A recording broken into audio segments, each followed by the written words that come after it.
if you read the session description, it was pretty out there, you know, as we did the description and talking about what would be coming of youth choirs in years to come and all of that. And so these are critical questions. And I think it's really important, I know it's really important, that we wrestle with these questions, and probably a lot more, but to be able to wrestle with these questions, to be able to develop the kind of ministry program that is there. Good morning, guys, come on in. And so I want us to lean into some rather tough questions today. And frankly, you'll get your best experience for this by doing all 3 sessions. You'll gain something from each one, I hope, but it really is kind of all coming together and going to one point or 2 at the end. And those points are not determined. I will have to say to you, I don't have any kind of preconceived agenda for what your ministry ought to look like, or even whether or not you have a student choir in your church. Some of the questions that we're going to ask are going to be very straightforward and frankly a little uncomfortable. So there's no agenda here, but the agenda that I have for you is to look the question squarely in the eye and to think and to dream and to see what our place is. And your place and my place will be different, I think, along the way. So let's kind of jump in and get going.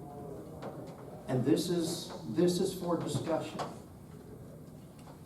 What do you see in this generation of students?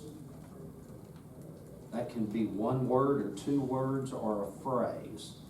What do you see in these students at this age? If you were at the concert last night, that age of students, and even a little younger into the junior high, what do you see in them? It's going to be a long day if you don't talk. Yeah. Busyness. I'm sorry? Busyness. Busyness. I see a desire in our students. I don't know any other students, but in Stephenville at our church, just a desire to know Christ and to grow in their faith. Okay. In an exciting way. Okay. Keep going. Come on. In my area, it's poverty. Okay. We Economic poverty? yes, and we have an upper class, because that's what I appreciated yesterday about what you said about education, from the standpoint that the kids that are in your group come from private, public, homeschool, charter, magna, you know. We have one private school, big school in our area. Then we have our public systems, but then the children who in the downtown area, outside the downtown area where we are impoverished. Okay. Okay. What else do you see? I've been seeing a huge amount of creativity and talent. Creativity? I'm going to put talent in another category. Mm. Okay? And so varied over So varied? Yeah, talent and creativity over so many Yeah. areas. Okay. Okay. Whether Yeah. it's musical or. Right. Right. you know, just- Yeah. Yeah. Wide range. Yes. What else? With our students, just a great desire to actively serve.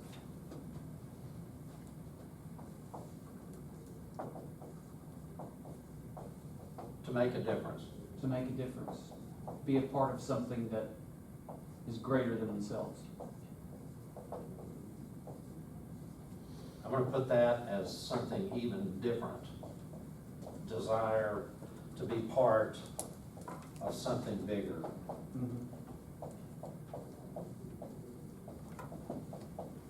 Keep coming, keep shooting. What else? A desire to worship. Okay.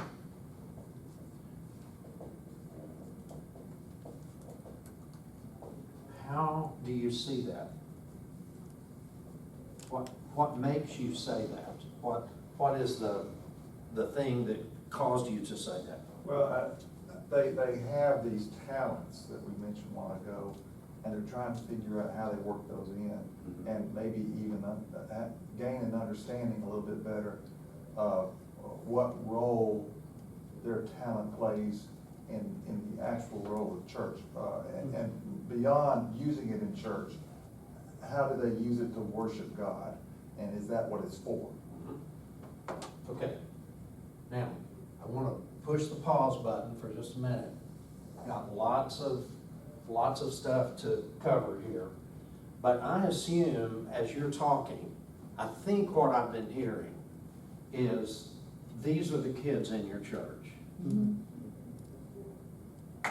What about the others? What about the ones who are not in your church? They're stressed out. And so are some of these. Exactly. Right. And they're confused about what's next. Because with all of this can produce stress. Stressed out.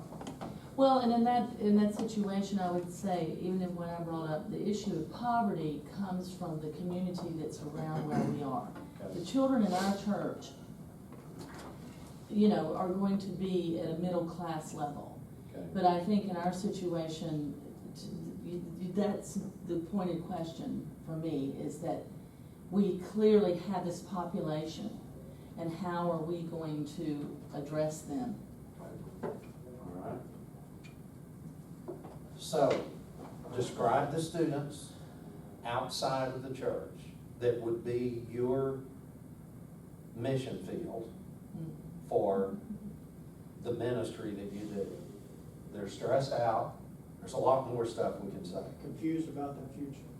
And so are some of them. That's right. Unstable home life. And so are some of them.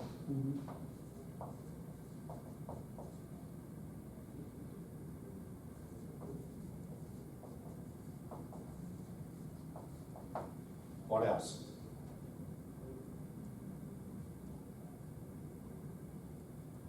Drugs. And so are some of them. I didn't realize I was gonna do this. I think again, for both, there's a loneliness that we sometimes don't see.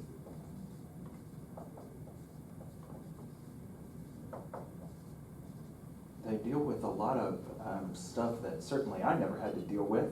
I had a student that shared with another student that she was non-binary, whatever that is. Like, who would have thought, 10 years ago, this would be something that teenagers knew what it was. I don't even know what it was. I had to Google it. It's just. Well, this is under the Yes, confused. I guess so. Yes.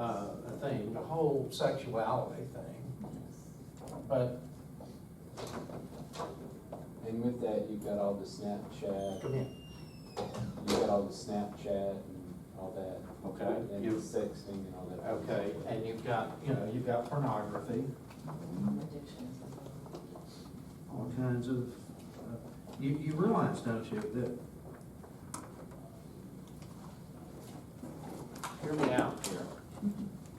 God created us as addictive people. We're all addicted to something. I'm addicted to going to church. Aren't you? I mean, every Sunday morning I get up and my body just goes in that direction, right? There are some addictions that are good. We try to get our kids addicted to Bible study, don't we? But what happens is we use the term addicted as meaning just the dangerous stuff. But God set up our insides so that we would produce serotonin and make things pleasurable to us. And some of them are harmful and will take us off the cliff, and some of them are very powerfully good. So addiction is, I'm addicted to eating. I'm addicted to chocolate and to tea. I mean, I'm driven to those things. They make me feel good, you know? So would you see the difference in that as being addictions versus habits? I just think that we all, you could make that distinction, I think, sure. But I think that we are all addicted in some way. The only question is going to be to good stuff or to harmful stuff. And when we talk about addiction, we're normally talking about the harmful stuff. That's kind of, we just kind of toss it out there. But it just means that we're drawn to it, and it makes us feel better in the moment, you know, okay? Okay, so you look here, and don't look now. Time will tell, but a bunch of these students in here who look to be perfectly settled and perfectly together are going to come out 10 years from now and 15 years from now when they get out of our little hometowns. So what are we going to do to help prepare them and their friends for that? Are we just going to tell them it's wrong and then that's it? Or is there going to be any other preparation for that? You heard the group of students last night? We've got kids in that group who are not heterosexual.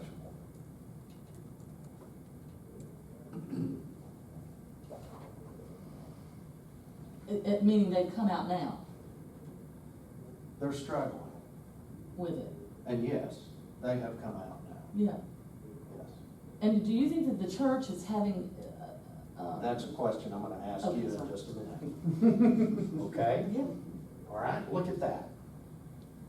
Mhm. This is uncomfortable, huh? I hope so. Because we kind of live in an uncomfortable world. It is uncomfortable. Because the questions that come up following this are going to be even less comfortable. And facing those uncomfortable questions is going to be, I think, not only necessary, but mandatory if we are going to look ahead. So, how are these students different from the students in 2004? And I think Billy mentioned that, you know, you're dealing with a whole terminology that we didn't even have then. So we're talking about different stuff.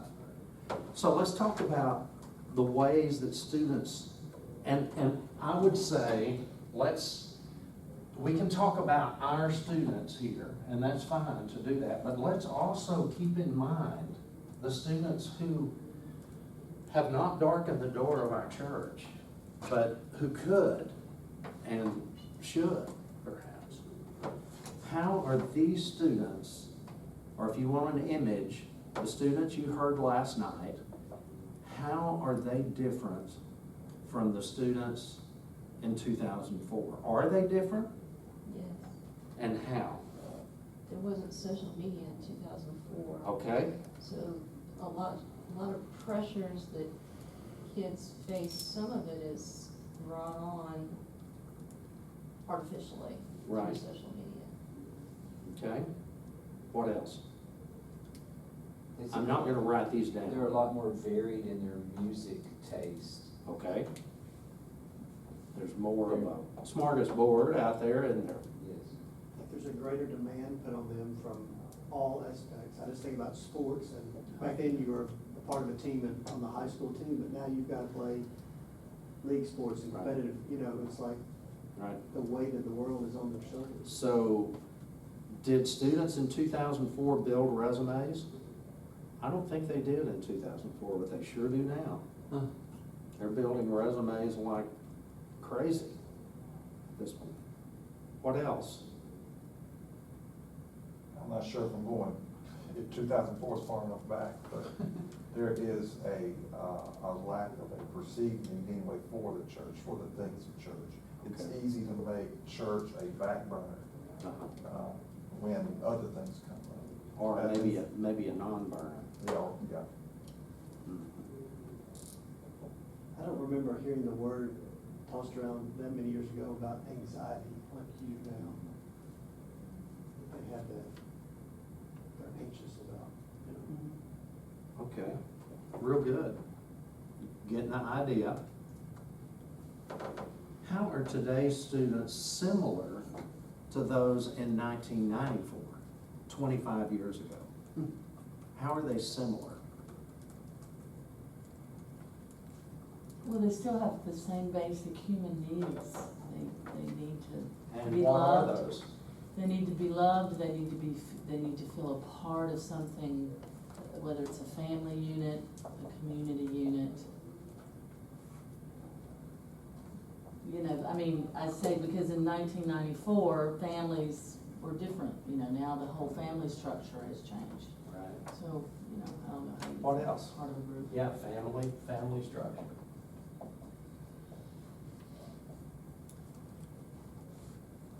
Anything else? You can say these things a different way if you want to.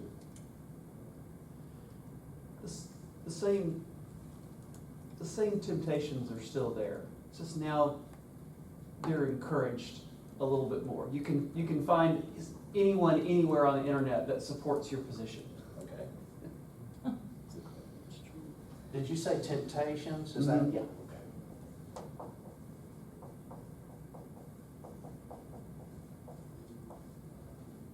They still struggle with relationships as far as interpersonal, you know, being made fun of in school or that kind of thing.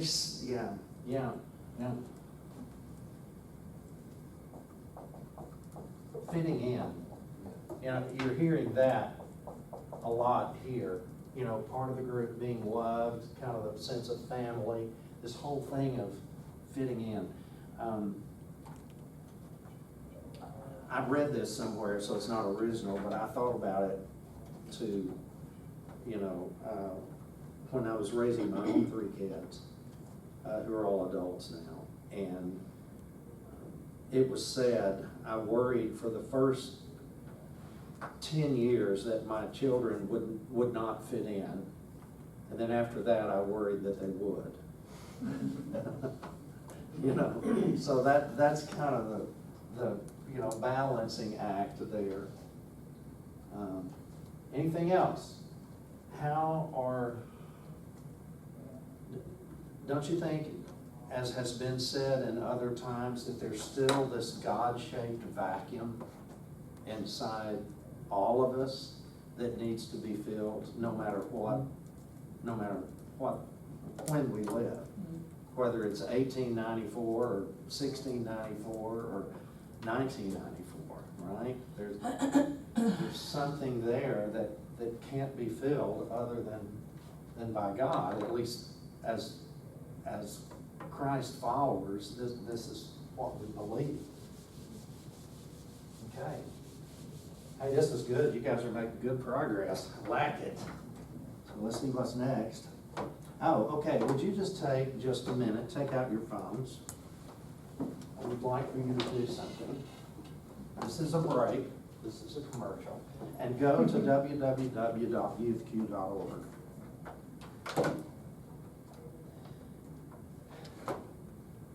And when you go there, immediately what's going to happen is there's going to be a little pop-up that comes that says, register for our free newsletter and blogcast or podcast.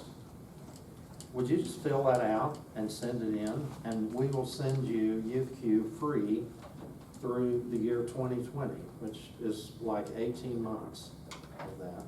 There's no obligation whatsoever to it. But for the next 18 months, you're part of our network. Is everybody getting that? Getting the little blue box there? Just fill it out for us. And then we're gonna go on to the next question when you're done. I need some of my youth to show me how to do this. You need help? I got it. Got it?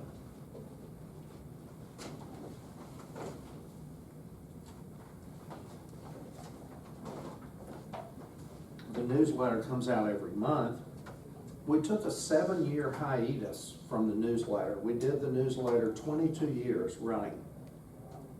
Then a 7-year hiatus, actually a sabbatical, because we were working on other things. And now we come back not only with a newsletter, but an every 2-week podcast that will, and the podcast will appear in September. The newsletter is already here, and I just forgot them out in my car, but I've got some samples in case you didn't get one in the mail already. Some of you probably did.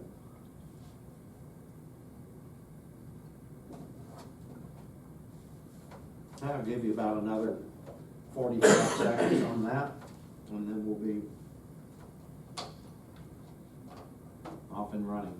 This session goes until when? 9 o'clock. 9 o'clock? Would you like a time? 9 o'clock p.m.? Yeah, right, that's what we need, right? Let's see if we can bore you all completely to death. Okay, we're gonna move on. Aside from your students, now aside, just kind of pull your students in your faith community out.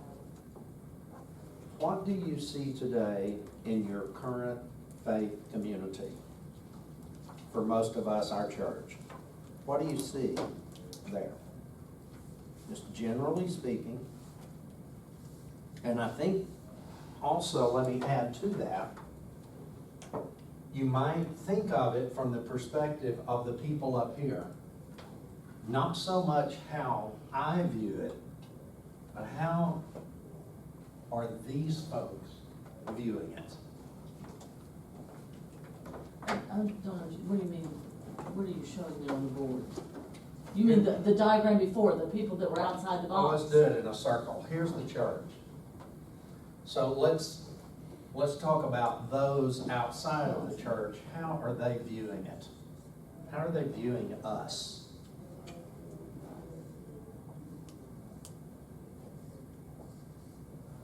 Now, this could be a variety of things.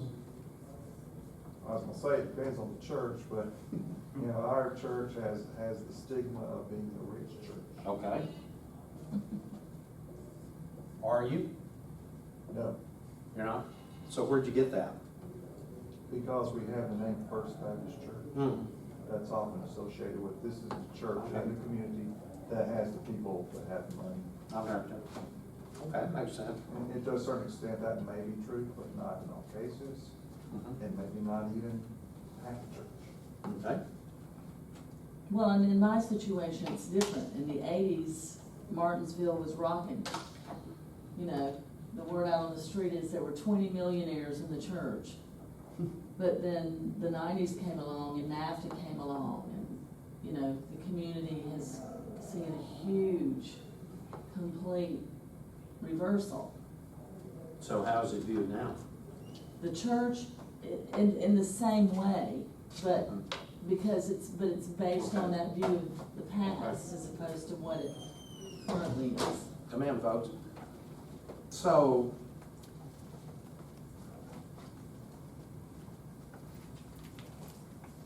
I think the person who cuts my hair, who does not come to church, at least at my church, probably has a pretty good view of what the church does and what all it does. I think it's a positive kind of, world-changing kind of thing.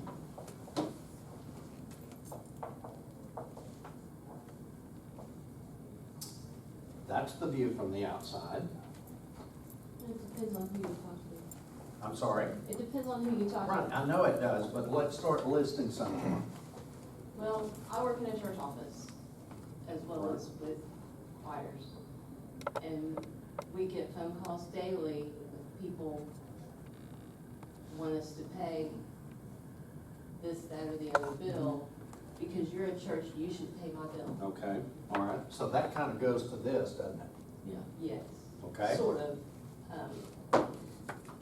And if you don't? And if you don't, you're a terrible person. You Okay. Christians are the worst people out there. Okay, all right. Okay. What are some other views from outside? Now, we can't dwell on this a long time, so I hope you'll hit this hard. Well, it's cultural elitism in some way. Okay. They see, Okay. our culture is divided now, Okay. you know. Well, I'm in a Methodist church, and we're struggling with the whole sexuality issue. Okay. Yes. Okay, and And so that can be inclusive or exclusive. right, depending yeah, on the okay, church, so- okay, cool. I get you. I was gonna say the politics and the riffraff of the church. I mean, if there's, Internal politics? internal, if there is this going on and, that goes out and they're like, church is that's not what church is supposed to be. Then it becomes like, but you're Christians, you shouldn't be behaving like that with one another. Mm-hmm. Well, in our case, external politics infiltrates into the church. Mm-hmm. Okay, sure. I serve a church that you could do the center aisle, Democrats, Republicans. Same way in my choir. They wear red and blue. No. But it is not monolithic in our house of worship. It is not. And it External shouldn't be. politics. And then you've got a whole group of people who are just sick of it all. Yes. Well, and I think now we also have, how many of your churches are really going into the, okay, we're gonna secure doors at this and thus and so a time, and Yeah. blah, blah, blah, blah, blah, blah, blah, blah, blah, blah, so that anybody who comes here is safe. So one of those things that's starting to happen now is people aren't going to church because they're not sure it's a safe place to go. And then we just came through that because see, we're just a few miles from, gosh, there's so many, I can't even remember. It's the biggest church shooting in Texas. Yeah. What's the name of the little town near San Antonio? They're So 24 miles from where we are. And when that happened, what, a couple of years ago? Something Springs, Sutherland Springs. And when that happened, we had people in our church who had family members in the congregation there who, we did fundraisers, all kinds of stuff. And then, so we now have security people, packing the heat at church. And some people left over that. So, we shouldn't have to do this at church. It's kind of like, well, yeah, we shouldn't. Shouldn't have to do it anywhere, right? Okay, so these are just a few of the things that are looked at from the outside world and from the inside too. Okay, so here's another question. Aside from yourself, how do you believe the outside world views my faith community? So there you got it. Is there anything else you want to add to that list? maybe the hypocritical. Okay. We say it's kind of inclusive of it all, but we say we're Right. one way and then they look at it and they Right. see it differently. Right, gotcha. Come in, folks.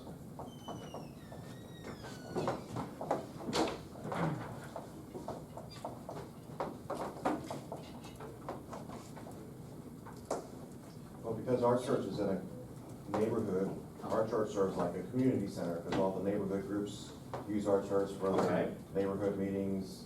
They come to our outside events. Don't know if they come to church because of it, but And maybe scandals. Okay. That get I wondered press. when that was gonna come up.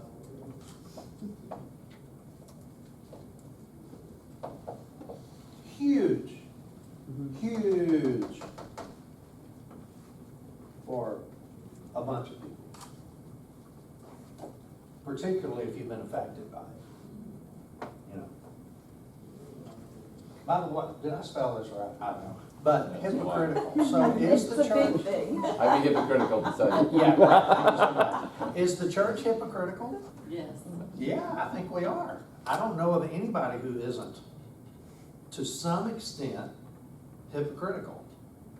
And those of you who just came in, that this is one of those things that you might be leaving going, wow, this is really far out. Because all of us have some self-righteous blood in us somewhere. We get real uptight about people who sin differently from us. Mine's a better sin. Yes, I think mine's a better sin. I just said earlier, those of you who came in a little bit later on, that I believe that we're all addicts to some extent. Yeah, get the good picture of that as I'm saying that. there's a lot of you. And the question is whether it's a positive addiction or a negative addiction or a harmful addiction, you know? So, okay, good. Anything else? That's all good stuff. Well, it's not all good stuff, but it's all true stuff. What do you see in the larger global church picture in 2019? See, you're a little ahead of my questions. You've seen some of this, but let's throw the scandals under the bus for just a little bit, and let's not look at that real edgy stuff that makes the news cycles and all of that, but let's just look at the more pervasive, the more low-grade things that are going on or not going on in the more global church. And here's just a little hint of a question that might move that along. Do you think we're viewed as relevant? I'm not talking about inside. I would assume that people inside here, and even our teenagers inside here, are thinking of us as at least somewhat relevant, or they wouldn't be there. But how about these folks out here? Do they see us as relevant? I think it depends. If they need us, we're suddenly relevant. If they're going through a crisis themselves and turn to friends who are Christian, I think it becomes relevant. Okay. So it's that interaction of when they need us. Okay. I Other almost- ideas? I almost mentioned this on the last question, but it fits better here. But with our church, I mean, it's literally a physically large building, has been in the community for 165 years, but I think we're largely invisible. Invisible. I'm not sure there's any thought one way or the other. They have Drive seen, past and don't even know we're there. they have seen you until they don't see you anymore. Right. Is that all right? Mm-hmm. You know, the same thing can happen to us if we live next to the railroad tracks. You know, the 703 comes through at 2:10 every morning, you know, and the first night that you spend in your new home there, right next to the railroad track, and the 7:03 comes through, you're gonna sit up straight up in your bed and, you know, think that the Lord is coming back at that moment. After you've been there about 10 days, you know, you don't even turn your head anymore. I live very, very close, I mean, so close, that I can hear the screaming from Fiesta, Texas, Six Flags. And every night at 9:02, the fireworks begins. And it always begins with just one, they just go and send up one, boom! And you just go, what in the, you know, and it's like, okay, it's the fireworks. Well, I've lived there now about 5 years, I don't even hear it anymore. I don't even hear it anymore. Could it be that the church is a little bit like that to the outside world? I don't know. What else? Ask that question one more time, please. What do you see in the larger global church picture in 2019? What do you see? And I'd like to know what you see. Globally, aren't other countries reaching far more people for Christ than we are? Globally, like in other countries? I don't know the stats on that. And I think there's more people persecuted in the world for their Christian faith than ever in history. Okay. Well, and just like James said, within the Methodist Church, the recent vote, if it hadn't been for the African churches, we'd be looking at a whole different ballgame. We're afraid to offend anybody in America. I think denominations are a thing of the past for a lot of people. And, you know, used to you identified as Yeah. those things and. I'm a Right. Baptist, or I'm a Methodist. And so the scandals can cover all denominations, whether it's the Roman Catholic priest, oh, you're Christian, that must be going on in your denomination as well, so I think that's. Okay, we're beginning to wrestle and grapple with this. The object of this is not to come to any conclusions. The object of this is to get us wrestling with the questions. Because until we're ready to wrestle with the questions, we're going to continue to lose young people. Amen. And part of this losing, you know, our denominational name, you're seeing it in our music. And our hymnals are becoming more inclusive, ecumenical, worldly, and I think that's a good positive change, that, you know, we are one in the Spirit. Okay, let's keep moving. Now this is getting close to the cutting here. How well do current church and current kids' needs fit together? One more time. How well do the current church, community of faith, and the current teenagers' needs, how well do they mesh? Who the church is, what the church is, what the church does, how well is that? Another way of saying it is, how well is that meeting the need of today's teenagers? Again, I would answer it depends. Okay, You look at common grounds, Right? and that group and that ability to touch them at their level, I think is fantastic. And there's common grounds in every community, right? There's a church like that. Right. That's able to reach out. There's biker churches, there's, you know, churches for whatever need there is, but I'm not so sure that our local church is able to meet that need. Why don't because we of all shift this. gears just a little bit and let's now personalize it and talk about our churches. So let's make a list. So where are the places that you believe that your churches are meeting the actual needs? You remember that list we just made there? The actual needs of middle schoolers and high schoolers, and throw in some college students too. What areas are we meeting those needs?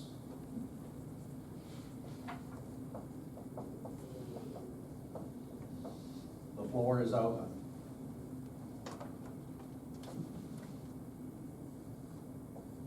Are we not meeting any needs? The need for community, I'm sorry, the need for community. community?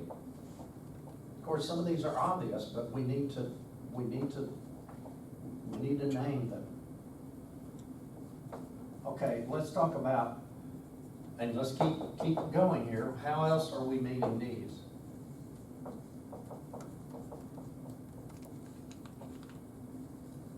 Well, in our situation, I'm trying to, because I'm still back on another question, but in our situation, we are providing programming.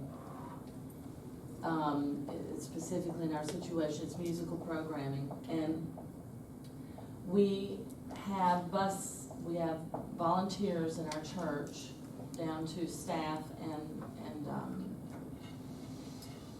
parishioners, who go into the community to our network of schools that are within our downtown community, to bring the kids to our after-school musical programming. So busing.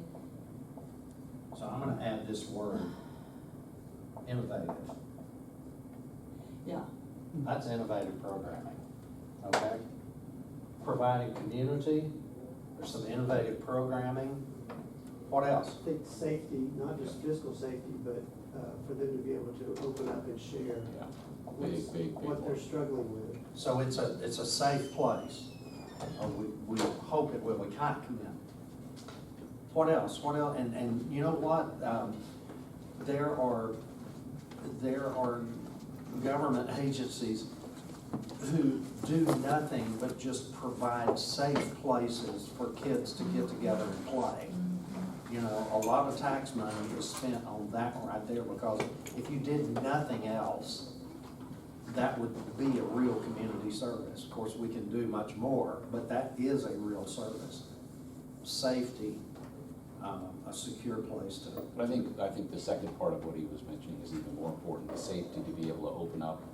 And I was gonna say not be judgmental, but I think anymore kids want authenticity, and if it needs being judgmental, to say, no, that's wrong, or let's talk about why it's not right, maybe not label it So are you wrong. seeing that happening? I'm not, in our church. Oh, you're not? Okay. No, it's a need, yeah. That's why I'm quiet, we're not meeting the needs. I did that pretty starkly. We're not meeting the need of authenticity. Whoa. If that. I think We're in not. ways We're though, but, okay. I think in ways though, we're being very authentic in our church. We just have blinders on and are so stuck in, this is the way it's been done for our church is what, 40 years old, 45 years? This is the way it's been done. And they just can't get out of the rut of it's time to break out and open your eyes to Innovative program. Okay. innovative programming, new programming, something different.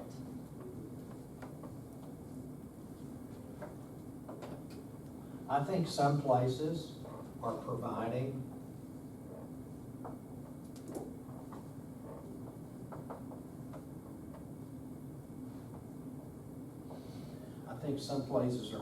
transcendence. In other words, getting beyond just ourselves.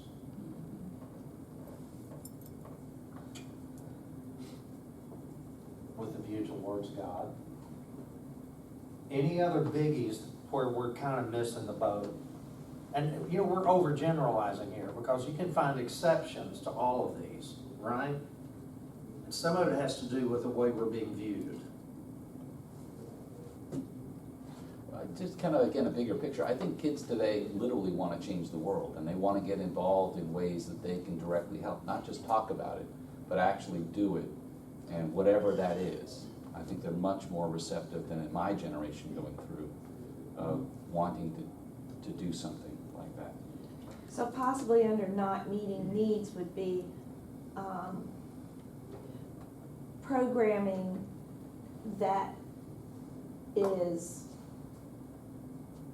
actual is the word that's coming to mind, that's physical programming, like we are not just gonna give money to Habitat for Humanity, we're going to go and we're gonna build a house, and that's a thing in our church. We would give money, but the physicality is not happening in the programming. If you can understand what I'm trying to say? I would go Doing. beyond that to say that in many of our places, I serve the church. You know, I do youth queue full-time, but I also serve the church. And a lot of what we're doing is antiquated. Would that be hands-on programming? There we go. Clear and Thank simple. you. Hands-on as But opposed authentic to Okay. hands-on. spoken or Now, from the We wallet. could spend the rest of the day on this, but we won't. Okay, you getting the picture?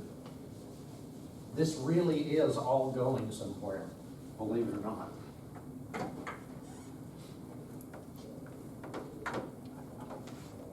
So, the question now is there more? Is there more we should be doing and we can be doing to meet the needs of students in that age group that were singing last night? It was so weird last evening as we put this trip together, and that was only half our group. For some reason, we lost all of our Middle Eastern and Asian and African American kids. And we just brought all the white kids last night. It's the weirdest thing. And we hated that. It was like, well, that's like almost the devil got involved in that somehow. But they all had good reasons for being out, and we've known for weeks that was going to be the case. But I wish you could have seen the whole group. It would have changed your vision of what the thing does, and we would have sounded better, a lot better too. But is there more that we need to be doing than we are doing? Well, you brought up an interesting point that I think affects everyone in here about the parents' role, especially with the middle schooler. Because obviously the parents have another place for those children than here. And that's what we run into oftentimes. There's suddenly Sunday programming, right? At 12, there's a soccer game, there's cheer, Birthday there's parties.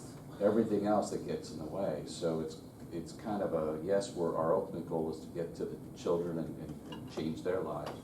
But I think we need to change the lives of parents too, so it's a multi-stage effort.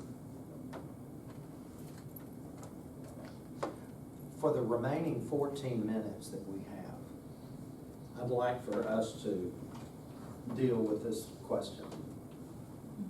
I dream a world, ... And I'm talking about now your student music ministry. I dream a world where in my place this can happen, or this does happen. You're gonna have to really think quickly and on your feet on this, because we don't have time for everybody to take 4 minutes and ramble. But I'd love for everybody to throw that out, or if you don't direct a student choir, imagine with us and dream with us for just a minute. And when we started the San Antonio Youth Chorale, one of the biggest things that we had to do was to create the image and create the model in the kids' heads for what it could be. And that modeling is very difficult to do, because they're not envisioning it. You say, hey, come sing in choir, and they're going, why? I'm not a singer. I'm not a musician. So you have to market that dream in such a way, and that's what we're gonna have to do here. So as you're answering the question, I dream a world in my place where XXX happens, understand that it's gonna fall on you to envision that and to communicate that vision, because they ain't got it. The students don't have it. And some of us are working off of glory years back in the 90s or back in the 80s. These kids don't remember 9/11. And, you know, we say youth choir and we think of musicals and glory days of open the door, the kids come piling in. And these kids have no concept of that at all. They have to be brought along. So push the magic button. Don't consider any barriers. No geographical barriers, no financial barriers. What would you like to see happen where you are? Go. Randy, I'm curious, and I don't know if you would share about the journey from taking your youth choir from your church and making it a youth community chorus. I mean, that certainly you had a dream of what it could be, and it was much larger than, say, your own local church. Session 3. Okay, that's session 3. Okay. That's part of where we're going. I dream a world where you understand, or there is some understanding, that you don't have to be a part of a praise team in order to have the ability to sing praises to God and to follow that command. Okay, so let's make that concise. What, more accessible? Yeah. More accessible use of your gift of singing. Or more accessible singing. How about that? Yeah. Is that good? Okay, now that's great, but let's think beyond. So what? So what if we accomplish that? We got it, then what's that gonna look like? What's that gonna look like in your place if you have made it all accessible to those kids? What's gonna happen? And you're the only one who can answer that. None of us can answer that.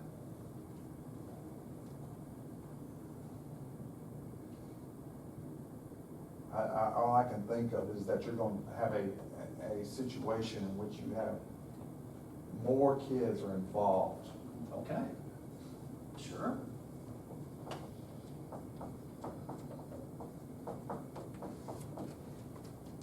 Dream. What do you want to see happen? What do you want?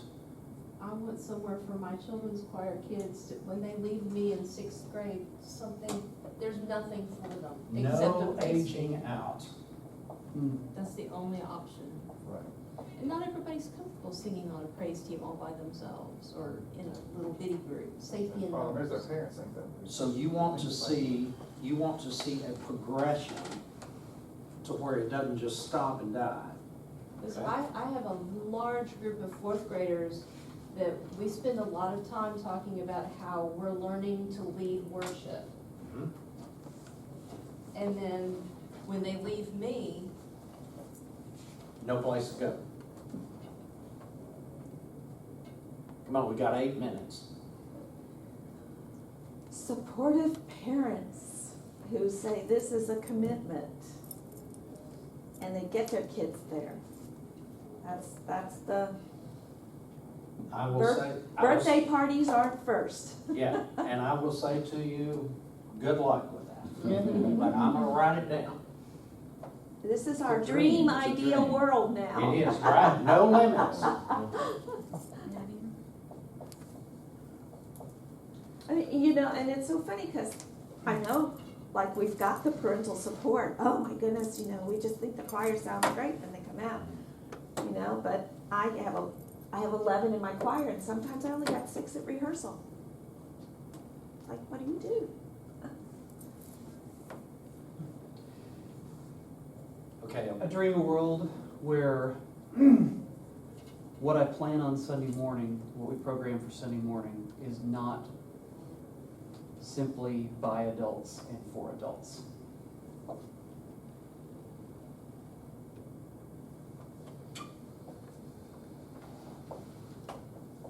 just gonna put 4 students.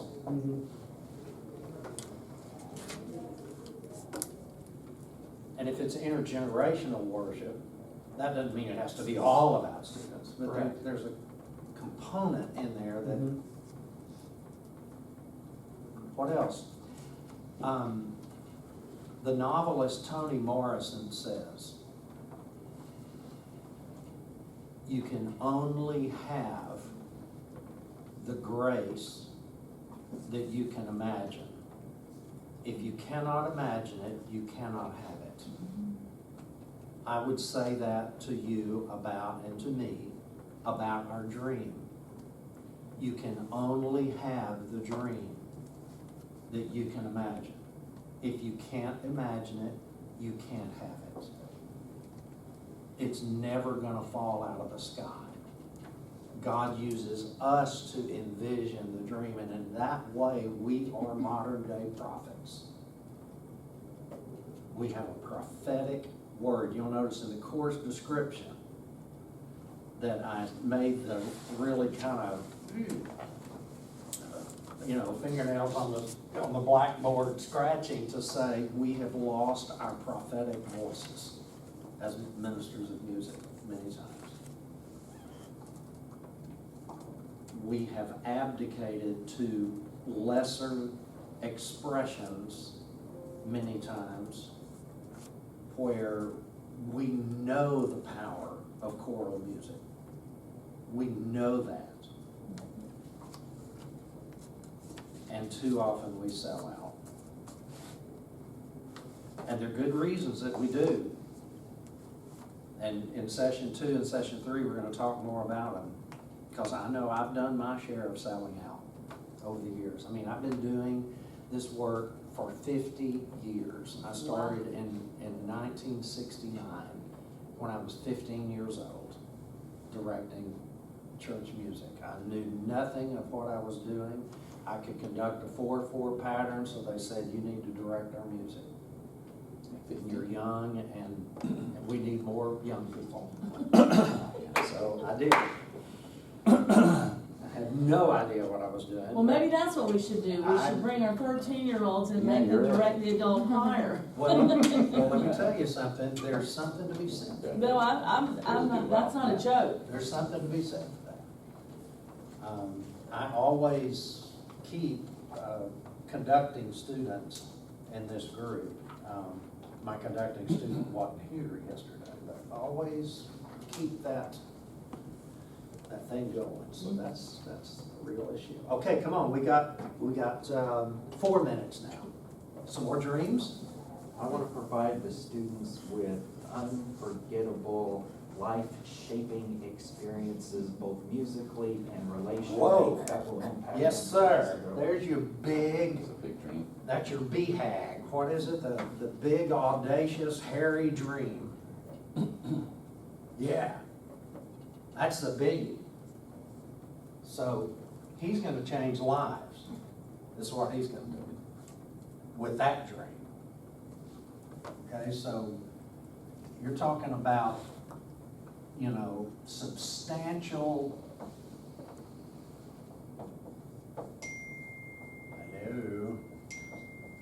Hello, substantial, Life-changing. life-changing, you get the picture.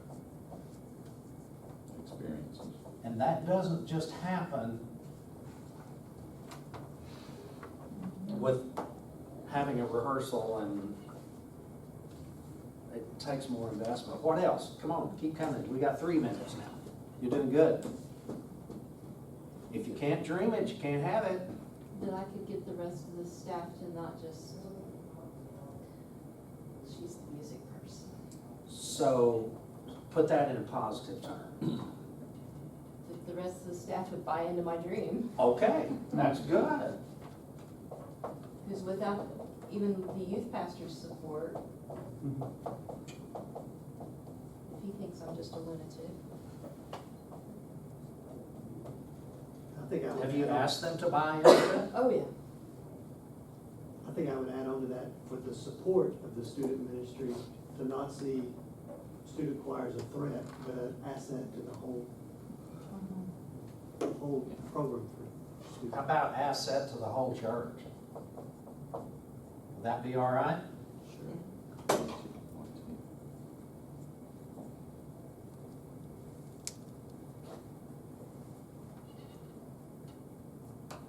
There's gonna be, is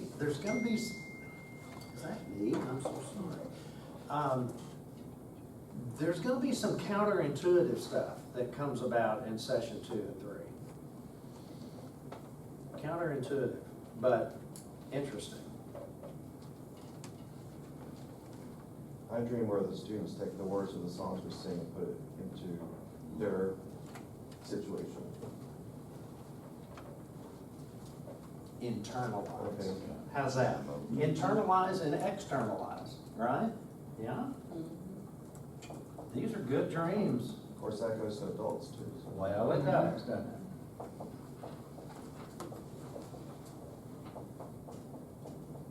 We got room for time for one more or two.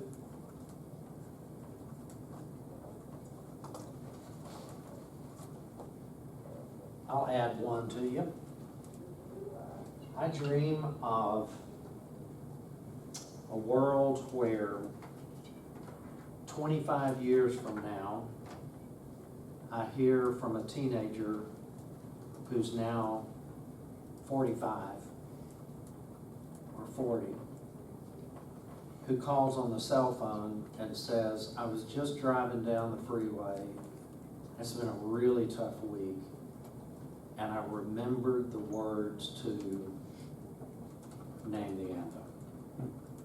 And that's what we're talking about there. If that happens, and they internalize and externalize, when they're teenagers, it's there forever. Because their cement is so wet during that time that we put those imprints in. And I guarantee you, the students who sang last night are gonna be singing, "The Lord is my shepherd and I shall not want." That's gonna be going through their head for the rest of their lives.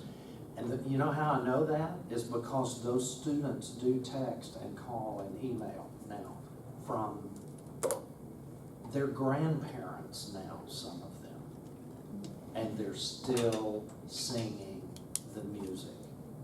Why? It's because it's Scripture. And the Scripture says about itself, the Scripture never goes out and comes back void. Right? It always produces something. And we are creating soundtracks for their lives. So, now I hope that you won't stop this whole exercise that we're doing. I hope you'll be chewing on this for the next several days, weeks, months, years maybe. Because this that I'm sharing with you here has come from literally years of frustration and joy and excitement and depression and you name the wide range of emotions it's been. Okay, that's the end of session 1. Take your break, and we'll do a little bit later on if you want to come back.